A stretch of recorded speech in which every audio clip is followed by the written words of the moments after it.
శ్రీరామచంద్ర పరబ్రహ్మణే నమః. ఓం నమో వశిష్ఠ విశ్వామిత్ర వ్యాస వాల్మీకి సుఖాదిభ్యః.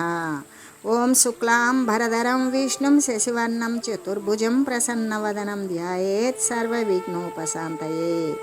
ఓం నమో బ్రహ్మాదిభ్యో బ్రహ్మ విద్యా సంప్రదాయ కర్తృభ్యో వంశ ఋషుభ్యో మహద్భ్యో నమో గురుభ్యః.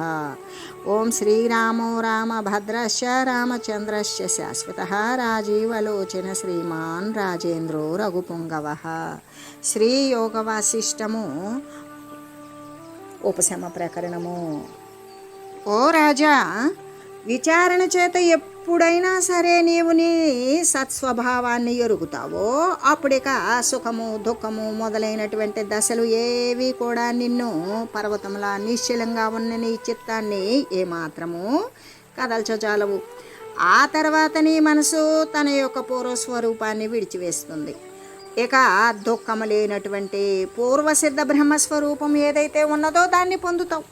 అలా పొంది జలమందు లేచిన తరంగం జలమందు లయించినట్లుగానే మరి నీవు కూడా ఆ బ్రహ్మస్వరూపాన్ని పొంది నీ చిత్తము శమనం జరుగుతుంది అని చెబుతూ, అంతేకాదు పాపరహితుడవైన ఓ రాజా, పూర్వమన్వంతర కాలం నా కలికాలం ప్రాప్తించినప్పుడు పాపాల చేత కలంకితమైనటువంటి ఈ ప్రపంచమంతా కూడా మరలా ఇంకో మన్వంతరం రాగా కలంకాలతో కూడుకుని దోషాలతో కూడినటువంటి తన యొక్క పూర్వస్వరూపాన్ని వదిలివేస్తుంది. అలాగా నీ మనసు కూడా ఈ జీవన్ముక్త వ్యవహార సమర్థమే అవడం చేత తన యొక్క పూర్వమలిన రూపాన్ని త్యజించి వేస్తుంది. అంతేకాదు, నీవు ఎప్పుడైతే ఆత్మతత్వాన్ని దర్శిస్తావో అప్పుడు సర్వ ఐశ్వర్యాలతో కూడినటువంటి బ్రహ్మాదులు కూడా లోకమున సంతుష్టి కలిగిన పాలన చేసేటువంటి తండ్రి పట్ల వాని యొక్క ప్రజలులాగానే నీ కృపకు పాత్రులవుతారు అని చెబుతూ, అంటే లోకమున గనక తండ్రికి పిల్లలు జాలి నొందనదగినటువంటి వారే కదా. ఎందుకు? పిల్లల పట్ల ఎప్పుడూ తండ్రికి దయే ఉంటుంది కాబట్టి. అలాగే ఆత్మతత్వాన్ని దర్శించిన మహనీయునుకు శ్రీమంతులందరూ కూడా జాలి నొందదగినట్లుగానే ఉంటారు అని చెబుతూ, వివేకదీప దృష్టాత్మ మేర్వబ్ధి నభసామపి అదో కరిష్యసి నృప మహత్తాముత్తమార్థదాం. వివేకము ద్వారా పుట్టినటువంటి జ్ఞానదీపము చేత నీవు ఎప్పుడైతే ఆత్మను చూస్తావో అప్పుడు నీకు సుమేరు పర్వతము, సముద్రము, ఆకాశము మొదలైనటువంటి మహత్తర పదార్థాలకు ఉన్న మిగుల అర్థదాయకమైనటువంటి మహత్వం ఏదైతే ఉంటుందో అటువంటిది ఇచ్చేవాడవే అవుతావు. ఎలాగంటే వాని యొక్క మహత్తంతా కూడా అది ఎక్కడున్నది? నీ ఆత్మసత్తా అధీనమయ్యే ఉన్నది కదా అని చెబుతూ, ఓ రాజా, ఎలాగంటే వివేకము అనేటువంటి దీపము చేత నీవు ఎప్పుడు ఆత్మను అవలోకిస్తూ ఉండు, అలా చూస్తూ ఉండు. అప్పుడు మేరు పర్వత, సముద్ర, ఆకాశాల యొక్క ఉత్తమమైనటువంటి ప్రయోజనదాయకములైన అంటే ఆ మహత్తులు కూడా నీవు అల్పంగా చేసివేస్తావు. వాటి నుండి వచ్చేటువంటి మహత్తులు కూడా చేసివేసి వానికంటే కూడా గొప్ప గంభీరత్వాన్నే కలిగి ఉంటావు అని చెబుతూ, మహత్తామగతే చేతస్తవ సంసార వృత్తిషు నా నిమజ్జతి హే సాధో గోష్పరేదేష్వివ వారణ. కాబట్టి సాధువకు ఓ రాజా, గోష్పాద జలమునందు అంటే ఆవు యొక్క అడుగు అంత స్థలములో ఉన్నటువంటి నీటి యందు ఏనుగ మునుగనట్లుగానే, ఏనుగు అనేటువంటిది ఆ ఆవు అడుగులో ఉన్న నీటిలో ఏనుగు మునగగలుగుతుందా? మునగలేనట్లుగానే ఆత్మజ్ఞానము చేత మహత్వాన్ని పొందిన తర్వాత నీ చిత్తము ఇంకా ఎప్పటికీ కూడా సాంసారిక వృత్తులు యందు ఎప్పటికీ కూడా మునుగకుండా ఉంటుంది. సాంసారిక వృత్తులు అంటే ఈ యొక్క శరీరాలను తీసుకొని రావడం, వదిలిపెట్టేయడం. ఈ తీసుకొని వచ్చాక అనేక దోషయుక్తమైనటువంటి అవస్థలు పడుతూ శరీరం వదిలాక మళ్ళీ మరొక కొత్త ఉపాధిని తీసుకొని రావడం.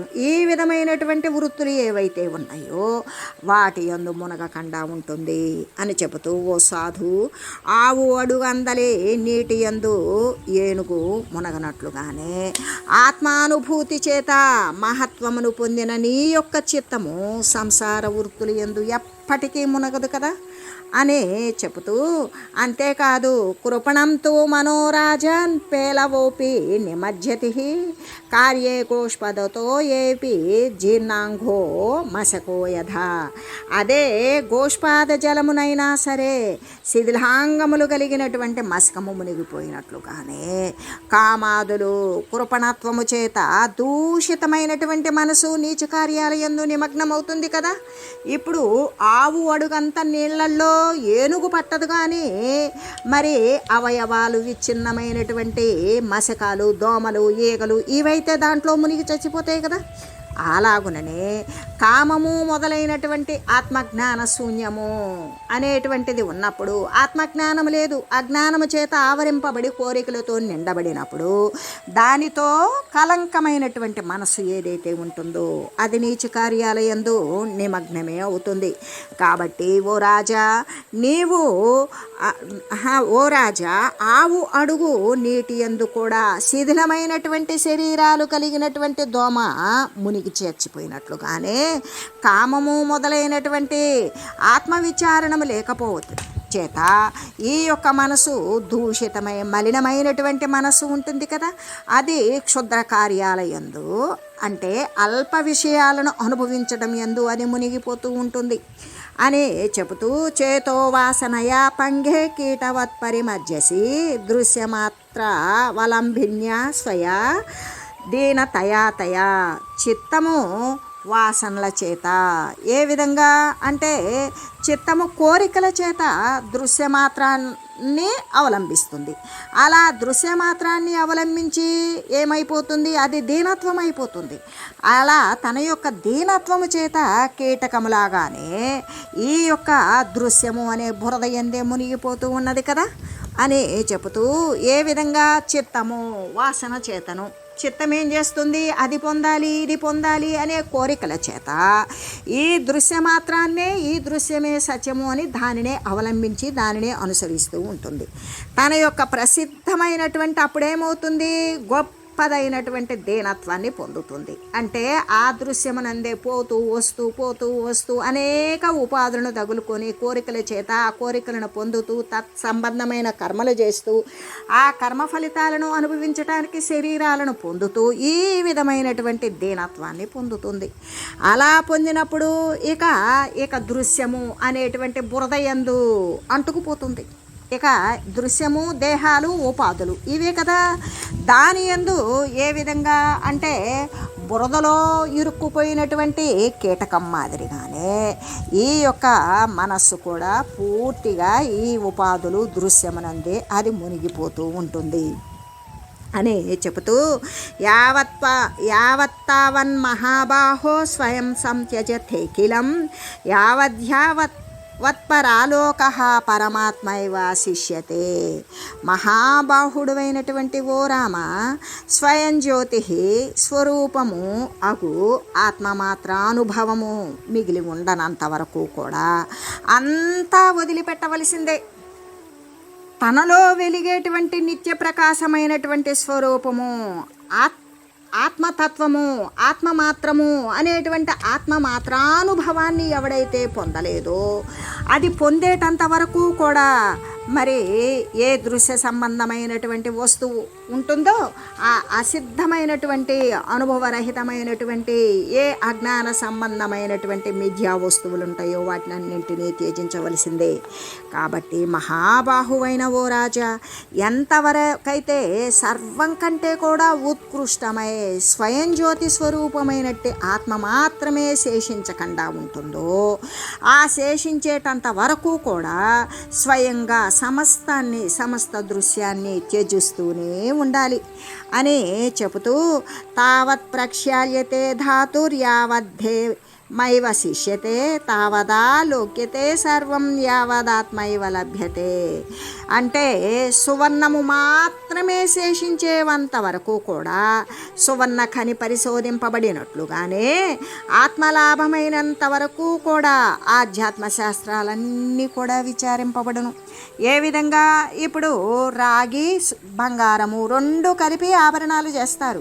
అది పుటం పెడతారు. పుటం పెట్టినప్పుడు రాగి కరిగిపోయి బంగారం మాత్రమే మిగిలి ఉండేటంత వరకు కూడా అట్లాగే ఈ సువర్ణ కని అంటే బంగారపు గనులు, ఆ గనుల్లో వాళ్ళు పరిశోధించేటప్పుడు బంగారము మాత్రమే ఉన్నటువంటి బంగారు లోహాన్ని మాత్రమే తీస్తారు. మిగిలినది బంగారం కాని దాన్ని పరిశోధిస్తూనే బంగారం కాడ మాత్రమే వారు ఆగి బంగారాన్ని బయటకు తీసినట్లుగానే అలాగే అంతవరకు వారు పరిశ్రమ చేయడం లేదా, చేస్తూనే ఉన్నారు. ఇతరత్ర లోహాలన్నీ తీసి ప్రక్కన వేస్తారు. బంగారము సువర్ణ ఖని బంగారు లోహం వచ్చేటంత వరకు కూడా వారి యొక్క ప్రయత్నం కొనసాగుతూ పరిశోధిస్తూ ఉన్నట్లుగానే ఆత్మలాభమైనంత వరకు కూడా ఆత్మతత్వాన్ని పొందేటంత వరకు కూడా ఈ ఆధ్యాత్మ శాస్త్రాలు అనేటువంటివి పొందుతూనే వాటిని విచారిస్తూనే ఉండాలి అని చెబుతూ, ఎలాగంటే ఎంతవరకైతే సువర్ణము మాత్రమే మిగిలి ఉంటుందో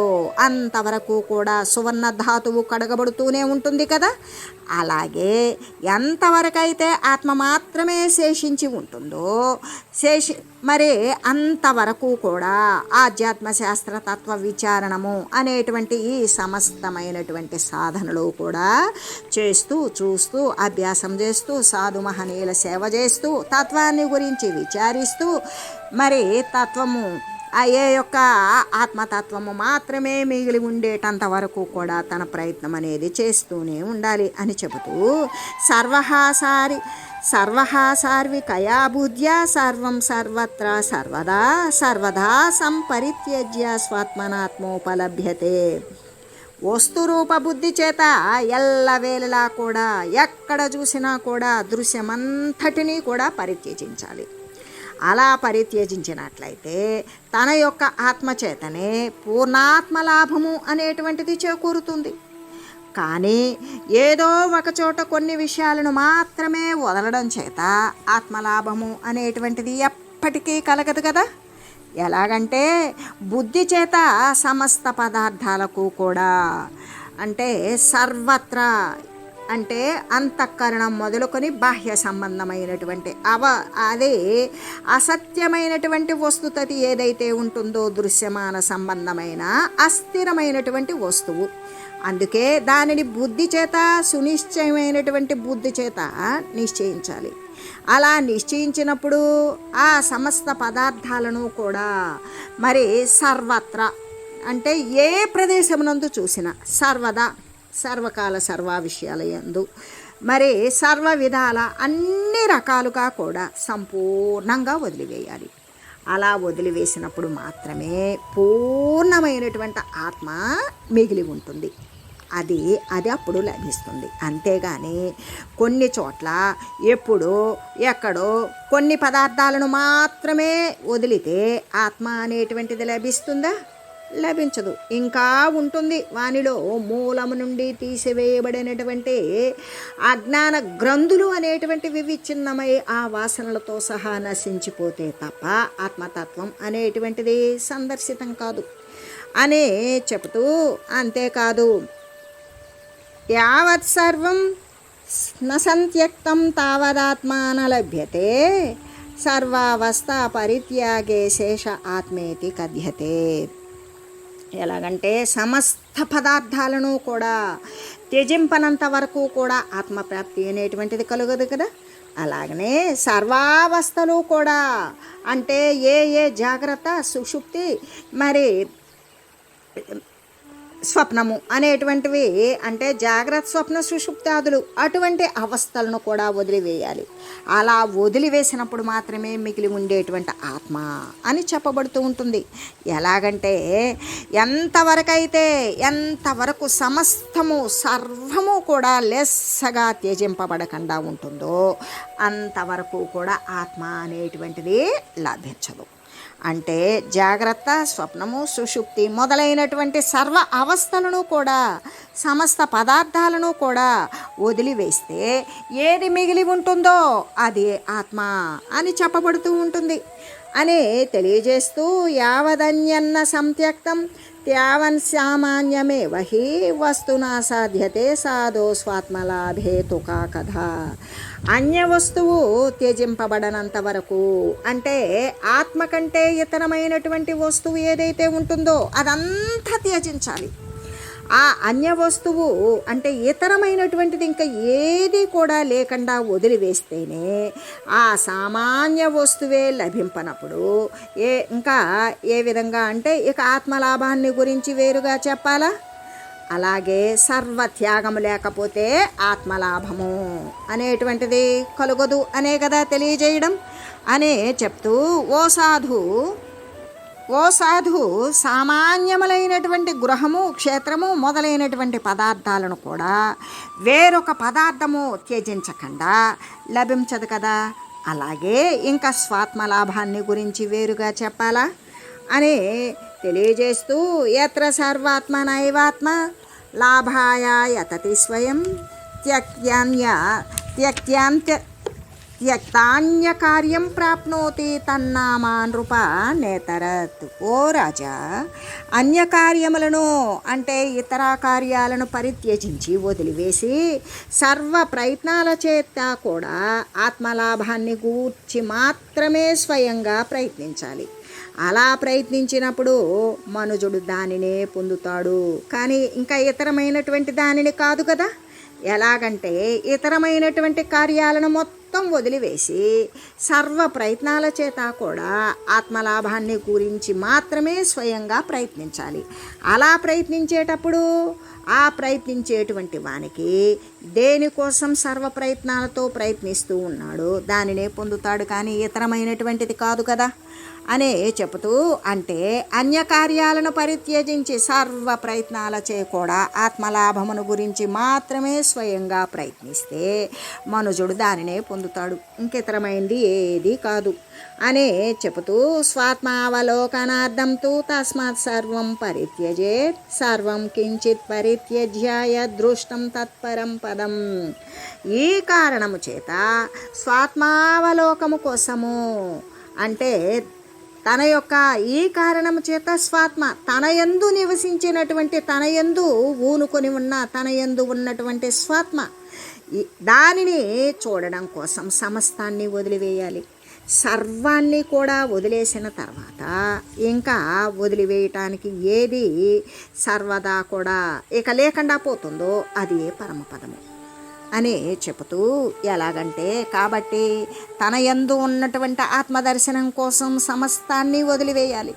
అలా సమస్త దృశ్యాన్ని కూడా పరిత్యజిస్తే, వదిలివేస్తే ఇంకా త్యజించడానికి, వదిలివేయడానికి ఇంకా ఏమీ లేకుండా ఉంటుందో, ఇంకా ఏమీ వదిలివేసేది లేకుండా ఏది కనబడుతుందో అదే పరమాత్మతత్వము అని చెబుతూ, అంతేకాదు సకల కారణ కార్య పరంపరాయ జగద్గత వస్తు విజృంభితం అలమపస్య మనః స్వపువస్తుత స్వవ పుస్తతః పరివిలాప్య యదేతి తదేతి తత్.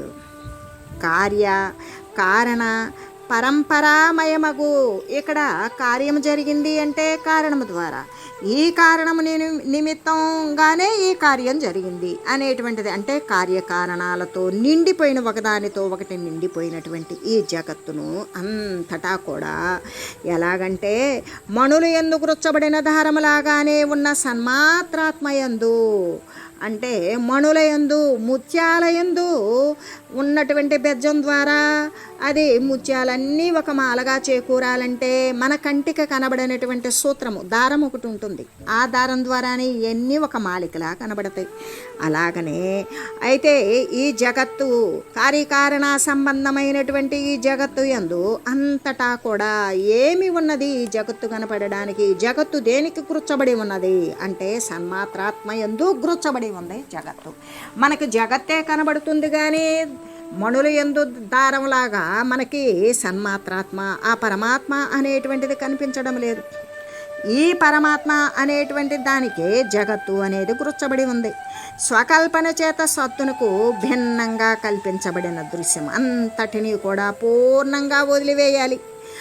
అప్పుడు ఆది అంతము లేనటువంటి అనంతమైన మూల అజ్ఞాన నాశము చేత ఏ అజ్ఞాన గ్రంథులు మూలము నుండి ఎక్కడ నుండి ఎన్ని వాసనా పరంపరలు ఎన్ని శరీరాల నుండి ప్రోగు చేసుకుని వచ్చినటువంటి అజ్ఞానం ఉంటుందో అదంతా నాశమైపోతుంది. అప్పుడు తన యొక్క మనోరూపాన్ని కూడా లయం చేసేయాలి. అలా మనసు కూడా ఆ సజ్జిత్ రూపాన్నే పొందుతూ ఉంటుంది. అది ఏకరస పరబ్రహ్మము అవుతుంది అని చెబుతూ, ఎలాగంటే మనస్సు సమస్త కార్యకారణ పరంపరతో నిండిపోయినటువంటి ఈ జగత్తునందలే పదార్థ రూపంతో విజృంభిస్తూ ఉంటుంది కదా. ఆ విజృంభించేటువంటి సమస్త దృశ్య రూపము కూడా నిశ్శేషముగా శేషం మిగలకుండా వదిలివేయాలి. అలా వదిలివేసినప్పుడు ఆ తర్వాత తను దేని చేత సంకల్పించి మొత్తాన్ని వదిలివేసినటువంటి మనస్సు ఉంటుందో ఆ మనస్సు కూడా వదిలివేయాలి. ఆ మనోరూపం కూడా బాగుగా లయింపజేసినప్పుడు అక్కడ ఏ సచ్చిన్మాత్రైన వస్తువు ఏదైతే ఉంటుందో అదే పరబ్రహ్మతత్వము అని చెబుతూ, అంతేకాదు ఈ ఉపశమ ప్రకరణమునందు మరి మాండవ్యుడు సురగునికి ఉపదేశించినటువంటి విషయాన్ని గురించి శ్రీ వశిష్ఠ గురుదేవులు శ్రీరామచంద్రునికి తెలియజేస్తూ ఇంకా ఇలాగా చెప్తూ ఉన్నారు. ఇత్యుక్త్వా భగవానేనం సురగం రఘునందన యయౌ స్వమేవ రుచిరం మాండవ్యో మౌనమండలం. ఈ విధంగా ఏమని, ఓ రాఘవ, రాజుతో ఇలా పలికాడు భగవంతుడైనటువంటి మాండవ్య మహాముని. ఆ తర్వాత మునుల యొక్క నివాసభూతమైనటువంటి అతి సుందరమైన తన యొక్క ఆశ్రమానికి వెళ్ళిపోయాడు. ఓ రామ, రాజుతో ఈ ప్రకారంగా పలికాడు మాండవ్య మహర్షి. పలికి ఆ తర్వాత మునుల యొక్క నివాస భూమి ఏంటి అంటే మనన భూమి లేదా తపోభూమి. ఆ భూమికి ఆయన తన సుందరమైనటువంటి ఆశ్రమంకి వెళ్ళిపోయారు అని చెబుతూ, అంతేకాదు గతే వరమునౌ రాజా గత్యేకాంత మనిందితం ధియా సంచింతయామాస కో నామాహమితి స్వయం. ఆ మాండవ్యముని వెళ్ళిపోయిన తర్వాత ఆ రాజు సురగుడు ఉత్తమమైనటువంటి ఏకాంత స్థలానికి వెళ్ళాడు. వెళ్ళి తనదైనటువంటి బుద్ధి చేత నేను ఎవడను అని విచారణ ప్రారంభించి ఎలాగంటే ఏంటి, ఇక రామ ఈ ప్రకారంగా బోధించి ఆ శ్రేష్టమైనటువంటి మునీశ్వరుడు వెళ్ళిపోయిన తర్వాత సురఘురాజు ఉత్తమమైనటువంటి ఏకాంత ప్రదేశానికి వెళ్ళి నేనెవరు అనే బుద్ధి చేత స్వయంగా చింతన మొదలుపెట్టాడు. కిరాత మండలం నేదం మమనాహం చ మండలం నిజ సంకేత మాత్రేణ కేవలం దేశ ఏవమే. నేను మేరు పర్వతాన్ని కాను, మేరువు నాది కాదు. నేను జగత్తును కాదు, జగత్తు నాది కాదు. నేను పర్వతాలు కాను, పర్వతాలు నావి కావు. నేను పృథివి కాను, పృథివీ నాది కాదు. నేను కిరాత మండలము కాను, కిరాత మండలము నాది కాదు. మరి సర్వజన సమ్మతి చేత రాజ్యాభిషేకం అవడం చేతనే నేను కేవలము ఈ దేశానికి రాజునయ్యాను. కానా ఇదంతా కూడా కల్పన మాత్రమే. ఇది నా దేశమగును. ఏ విధంగా? నేను కిరాత మండలం కాను, కిరాత మండలము నాది కాదు. సర్వజన సమ్మతి చేత అందరూ యొక్క అంగీకారము చేత రాజ్యాభిషేకం చేశారు. కాబట్టే నేను ఈ కిరాత దేశానికి రాజయ్యాను. కాబట్టి కల్పనా మాత్రము చేతనే ఇది నా దేశమైంది. లేకపోతే ఈ దేశానికి నేను సంబంధించిన వాడను కాను. రాజు అనే సంకేతము చేత సంకేతాన్ని కనుక వదిలివేశాననుకో, ఇంకా ఏ రాజు కిరాత దేశానికి నేను రాజును అనేటువంటి గుర్తు ఏదైతే ఉంటుందో ఆ సంకేతాన్ని నేను వదిలివేశాననుకో, ఇక నేను ఈ దేశాన్ని కాను, ఈ దేశము నాది కాదు. కానీ అయినను కూడా ఈ నగరము మిగిలి ఉంటుంది కదా. కాబట్టి దీని యందు సంకేతాన్ని వదిలివేసి అటువంటి నిశ్చయాన్నే పొందుతాను. పతాకము వనవాటికల చేత నిండిపోయి అనేకమైనటువంటి సేవకుల చేత ఉపవనాల చేత పూర్తిగా నిండబడి గజాలు అంటే ఏనుగులు, గుర్రాలు, సామంతరాజులతో సంయుతమైనటువంటి ఈ నగరం ఏదైతే ఉన్నదో ఇది నేను కాను. నాకు దానితో ఎటువంటి సంబంధము లేదు. ఎందుకు?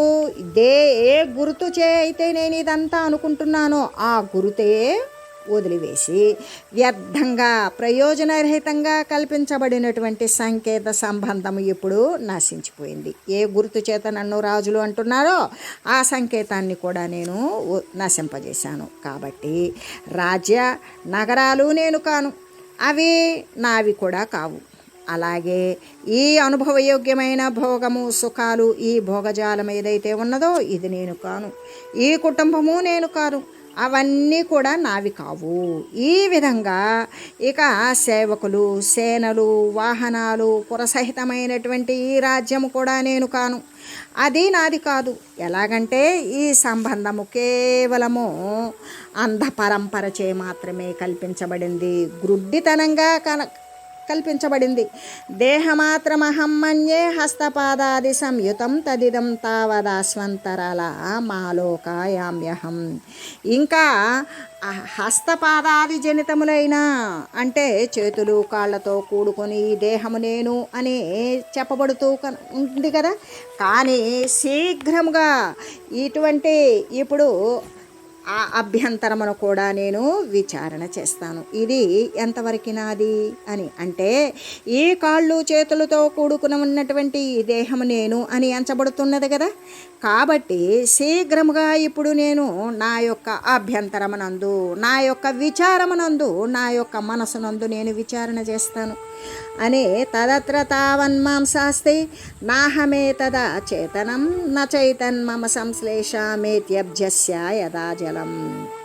ఎలాగంటే నా ఈ దేహమునందలి అచేతనమైనటువంటి మాంసము ఉన్నది, ఎముకలు మొదలైనవి ఉన్నవి. ఆ ఉన్నవన్నీ నేనైతే కాను. తామరాకుకి జలముతో సంబంధము కలగనట్లుగానే నాకు కూడా ఈ జడ పదార్థాలతోటి, ఈ రక్త మాంసాలతోటి, ఎముకలతోటి నాకు ఎటువంటి సంబంధము లేదు అని చెబుతూ కర్మేంద్రియాని నైవాహం నచ కర్మేంద్రియాని మే జడం యత్కిల దేహేస్మింస్తదహం నైవ చేతసః నాహం భోగా నమే భోగా నమే బుద్ధీంద్రియాణి చ జడాన్య సత్స్వరూపాణి నచ బుద్ధీంద్రియాణ్యహం. ఎలాగంటే నేను భోగమును కాను, భోగములు నావి కావు. నేను కర్మేంద్రియాలు ఏవైతే ఉన్నాయో అటువంటి అంటే వాక్కు, పాణిపాద, గుహ్య, పాయువులు ఇవి నేను కాను, కర్మేంద్రియాలు నావి కావు. ఎలాగంటే ఈ దేహమునందు ఏదైతే జడమై ఉన్నదో అది చేతనుడైన చైతన్యాత్మ స్వరూపుడైన అది నేను కానేను కదా. నేను భోగాలను కాను, భోగములు కూడా నావి కావు. జడములై ఉన్నటువంటి ఈ మిథ్యారూపములైన ఇంద్రియాలు నేను కాను, అవి నావి కావు. ఈ శరీరమందు జడములైన మాంసము, ఎముకలు నేను కాను. మరియు కూడా అంటే పద్మములకు, జలాలకు ఉన్నటువంటి జడమైనటువంటి సంబంధములాగానే ఈ శరీరానికి, చైతన్యమునకు ఉన్నటువంటి నాకు ఉన్న సంబంధమే కలగదు.